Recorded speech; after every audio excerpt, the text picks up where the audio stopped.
अस्सलामुअलैकुम वरहमतुल्लाहि वबरकातुहू। अल्हम्दुलिल्लाहि रब्बिल आलमीन वस्सलातु वस्सलामु अला सय्यिदिल मुरसलीन अम्मा बाद। मेरे भाइयों, इस दुनिया में हर इंसान को तकलीफ़, दुख, गम, मुसीबत लाहिक होती है। हर इंसान को परेशानियां पहुंचती है।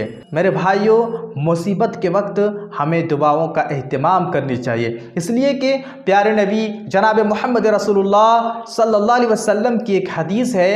आप सल्लल्लाहु अलैहि वसल्लम फरमाते हैं, अगर किसी बंदे को कोई तकलीफ़ या सदमा पहुँचे और ये कलिमात, ये दुआ पढ़ ले तो अल्लाह ताला उसे ज़रूर नेअमुल बदल अता फरमाएगा और मुसीबत को दूर कर देगा। वो दुआ क्या है? वो दुआ ये है, इन्ना लिल्लाहि व इन्ना इलैहि राजिऊन, अल्लाहुम्मा अजुदनी फ़ी मुसीबती वख्लिफ़ली खैरम मिन्हा।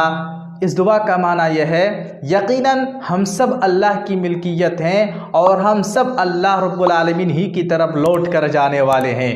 ए अल्लाह, मुझे मेरे इस सदमे या तकलीफ़ का अज्र दे और बदले में इससे बेहतर दे।